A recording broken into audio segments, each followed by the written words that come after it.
Imagine being 7 years old, standing in a room full of adults who have already decided your entire future. No one asked you what you wanted. No one even looked at you when they sealed your fate. This is where our story begins. Northern France. The year is 1231. A harsh winter presses against the narrow windows of Saint Aveline's convent. The air inside this ancient stone building is thick with the smell of candle wax, cold water, and centuries of old prayers.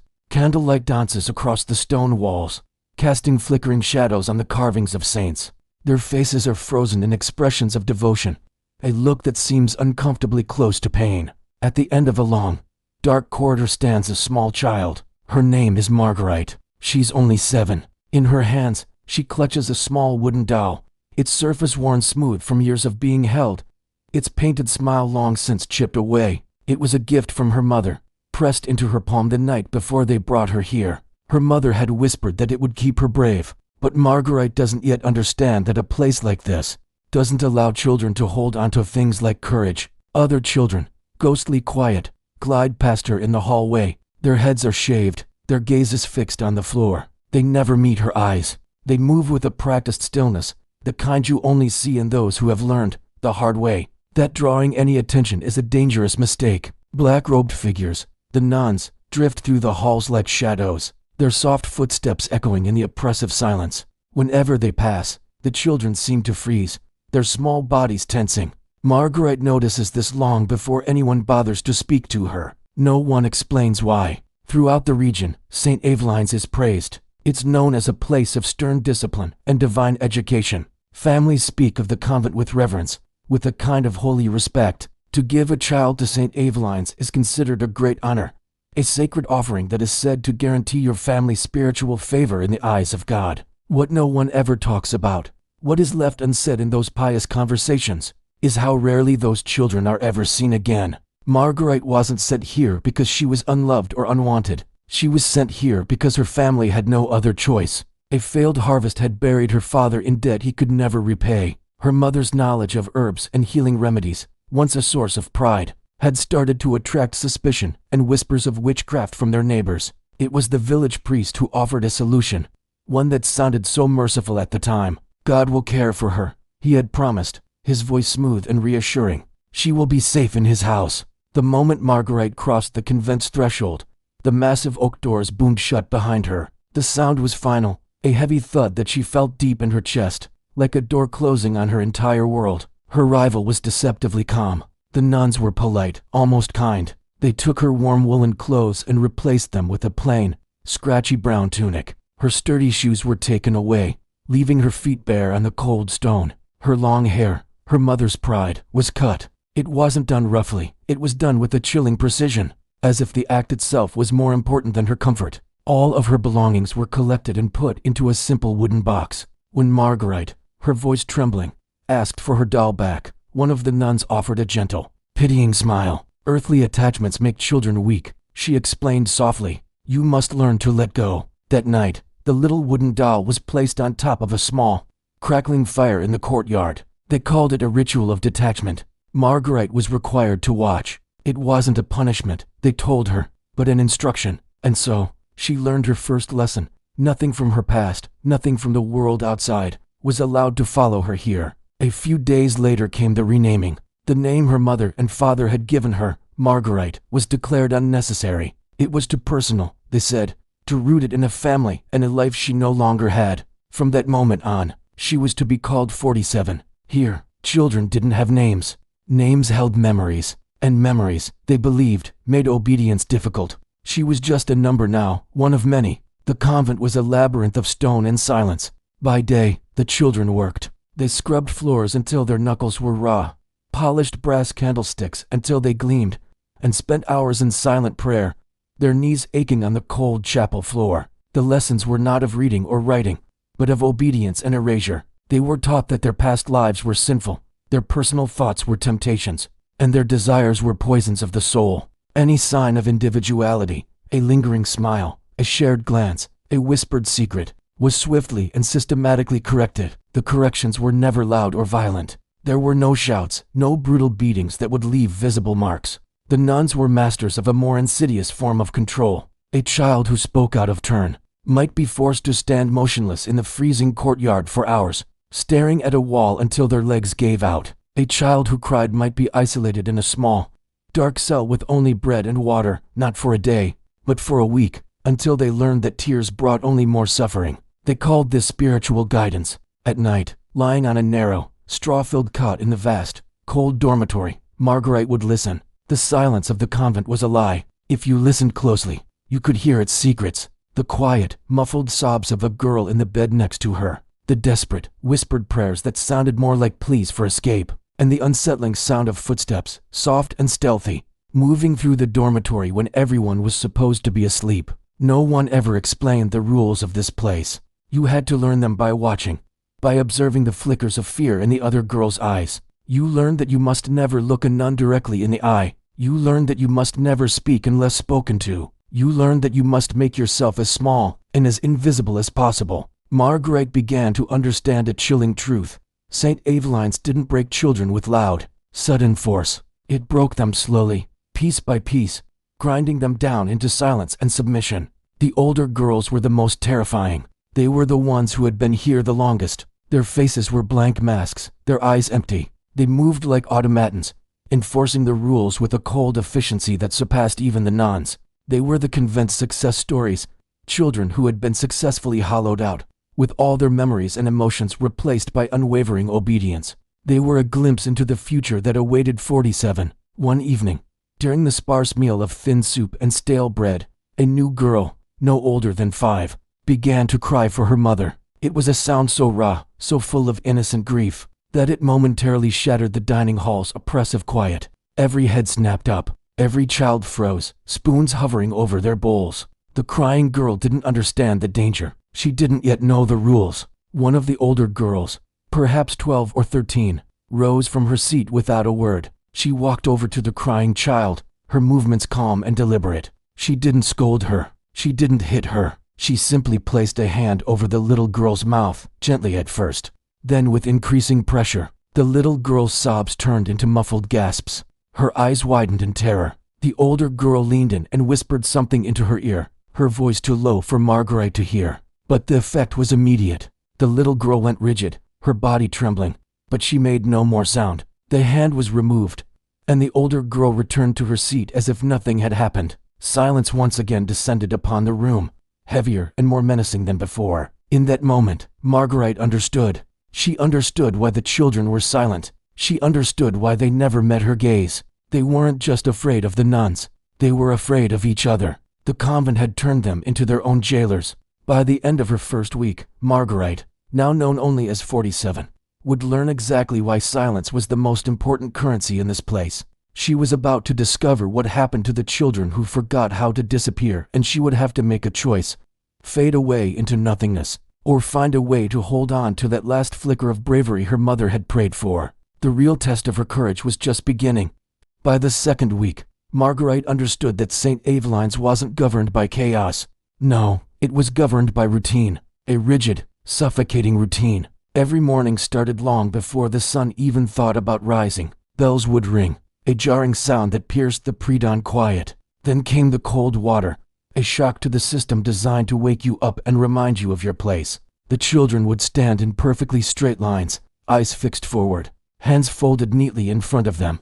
It was a picture of perfect discipline. One of the first and most bizarre rituals was the confession. We were required to confess imaginary faults, mistakes we'd supposedly committed in our dreams, thoughts we couldn't even prove we never had. The goal wasn't to find truth. It was about demanding submission.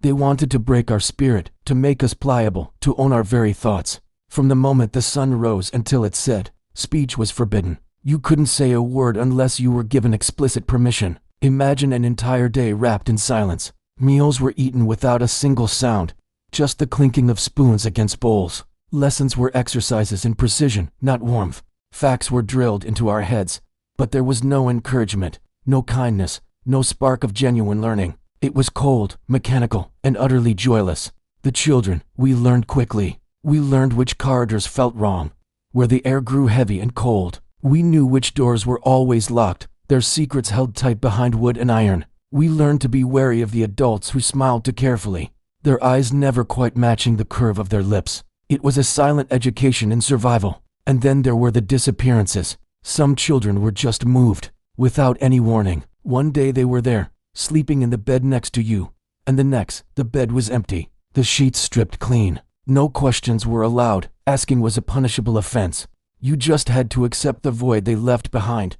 In this world of enforced silence, we found other ways to speak. Margarite learned to communicate the way the others did, through a secret language of glances, small, almost imperceptible gestures, and objects placed with deliberate meaning. A cup turned upside down on a table meant danger was near. A ribbon left behind on an empty bed meant someone was gone for good. It was our quiet rebellion, our way of holding onto our humanity. At night, after the lights were out, whispers would travel carefully through the dark, little currents of information, of fear, of solidarity. It was in these stolen moments that Margarite learned the true nature of the convent. They kept records, meticulous ledgers filled with neat, looping script, but they weren't recording prayers or good deeds. They were recording progress. Each child was assessed on a regular basis, not academically, not spiritually, functionally. That was the word they used. We were categorized like specimens, by age, by health, by temperament. Some were marked for transfer to other, unknown facilities.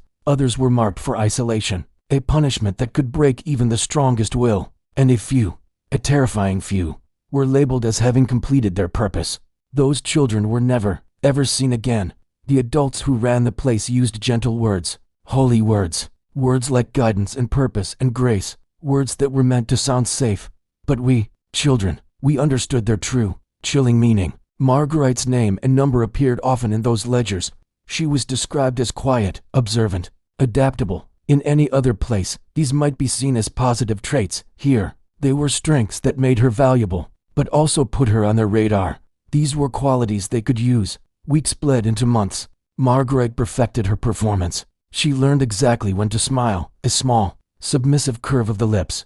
She learned when to lower her eyes, a sign of deference. She learned how to make herself small, not in body, but in thought, to hide her intelligence, her curiosity, her defiance behind a mask of compliance. She stopped crying at night. The memories of her mother's voice, once a source of comfort, became a source of pain she had to bury. She stopped thinking about them altogether, and for this slow erasure of herself, she was praised. They called it growth. One evening, she was summoned, not to the chapel, not to the headmistress's office, but to a place she'd only heard about in fearful whispers, a lower level, hidden beneath the chapel, a place children were never supposed to notice, let alone enter. The air down there was colder, clinging to her skin. The walls were bare stone, weeping with damp. Nothing violent happened to her. Nothing had to.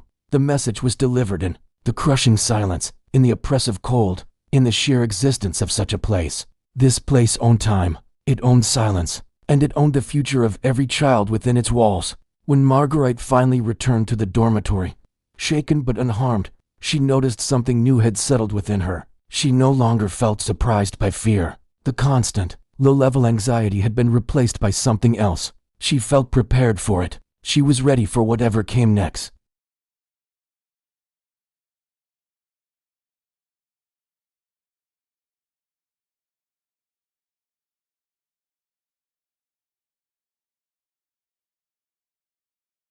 Margarite had always thought that surviving meant enduring, just holding on until it was over. But here, in the cold heart of Saint Aveline's, she was beginning to discover what happened to the children who endured too well. And it was a fate far worse than she could have ever imagined. By her second month at Saint Aveline's, Margarite no longer thought of herself as a child. Children expected protection, and here, in this place, expectation was dangerous. She wasn't Margarite anymore. She was 47, a number, a designation, a function. She had figured out how the system worked. Rewards were small, but powerful. A warmer blanket, a fuller bowl of watery soup, a day without the piercing scrutiny of the matrons. These were victories. Resistance was discouraged, not just through punishment, but through something far more insidious, guilt. When one child disobeyed, another suffered. That taught obedience faster than fear ever could. They learned to police each other, to keep each other in line, a community built on shared fear. Letters would arrive from home. At first, they were a lifeline, but the words inside cut deeper than any physical punishment. They said Margarite had been given away because she was difficult, because she was a burden, because God demanded sacrifice. The The handwriting was familiar, a ghost of her mother's script, but the words were not. They felt alien, cruel. She learned later, much later, that none of the letters were real. They were forgeries, crafted within the walls of Saint Aveline's to break the children's spirits. But by the time she discovered the truth, doubt had already taken root, a deep, poisonous seed planted in the mind of a child, telling her she was unloved and unwanted. As winter deepened, so did the cold inside the stone walls. The transfers increased. This was the term they used. Children who grew older, who reached a certain age, had their categories changed. Their files were updated with cold, bureaucratic script, and their numbers were crossed out. They simply vanished. One morning, a boy who slept just 2 beds away from Margarite did not wake up. By evening, his cot was gone. The space it occupied was just empty, as if he had never been there. No one spoke his number again. It was erased from their conversations, from their collective memory. In that chilling silence, Margarite realized the most frightening truth of all. Saint Aveline's did not require active, overt cruelty to function. It didn't need whips and chains. It just required silence, the silence of the staff, the silence of the community outside, and most importantly, the silence of the children themselves. On March 12th, Margarite's own file received a new notation. 2 words, written in neat, detached handwriting. Readiness confirmed. Readiness for what? She didn't know, but a shiver of dread traced its way down her spine. The unknown was always the most terrifying part of this place. 3 days later, Margarite did not return to the dormitory. Her bed, like the boys before her, was empty by evening. Her final record was brief, clinical, and utterly devoid of humanity. It read, Item 47, service concluded, transferred. No explanation, no farewell, just a number, a conclusion, and a transfer to an unknown fate. Saint Aveline's continued to operate for decades afterward. It wasn't some hidden, rogue institution. It was protected, it was funded, it was praised by the community as a place of order and discipline, a place that dealt with difficult children. The building itself no longer stands. It's been torn down, replaced, and forgotten by most. But the idea that birthed it, the idea that authority equals safety, that institutions are inherently benevolent, that idea still stands. And that is why Margarite's story matters. Because she was not a mistake, she was not an anomaly. She was the intended result of a system designed to erase children quietly, efficiently, and without a trace. She was not 47. She was a child who deserved to grow up, to be loved, to have a name instead of a number. And history almost let her disappear completely, swallowed by the silence. If a system like this could exist once, sanctified, protected, and unquestioned by good people, the real question we have to ask ourselves is not whether it could happen again. The real question is, where might we already be looking away? What silences are we contributing to today? Thank you for watching. If you believe these stories need to be told, please subscribe and share. We have to be the ones who break the silence.